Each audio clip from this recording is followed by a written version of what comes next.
guys could take turns, you know. You don't all have to be in there at the same time.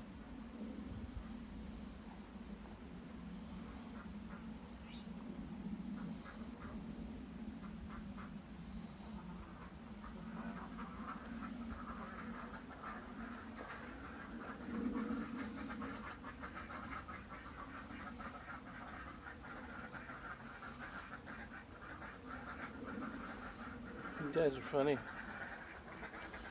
I wonder if they'll let me open the door.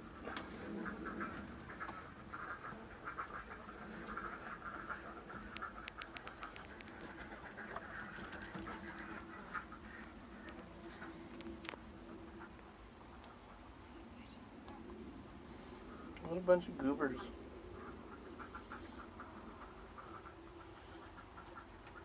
This is funny to me. I don't know why they would cram in all together and just sit there, but your guess is as good as mine.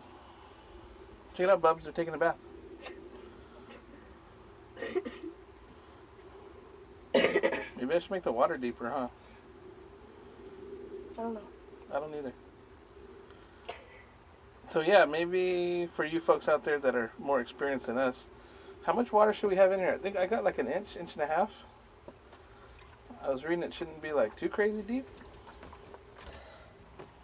But they're like getting crazy over here. We got people sitting on top of each other. Oh my goodness.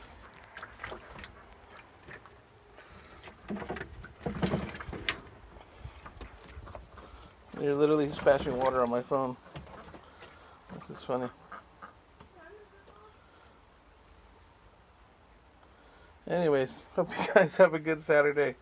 I'll hopefully get an update on my stand and my breeding boxes here pretty soon. One eternity later. So this is the remnants of the first loft that I built. Most of that was a little mini chicken run we had that I repurposed. That was pretty rough and ragged. So my stand didn't fit 100% perfect, but it's about 99% perfect. So I've got it here, good to go. I can reach all the way to the top, which will make cleaning easy.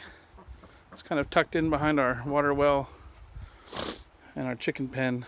On this left-hand side here, I'm gonna make a landing board and a one-way door. And I don't know, at some point maybe this becomes just a breeding loft, and then I might build a young bird loft and put it down there where those boards are laying down. So we'll see. But yeah, we're actually officially done now. So this is actually where the first loft was. So now they are south facing, which is awesome. They'll get a ton of sunlight, stay nice and toasty, and we should be good. So I don't think I'm gonna get the breeding boxes done today. So maybe I can work on that tomorrow. The stand took most of the morning, so oh well, we're done. Peace out.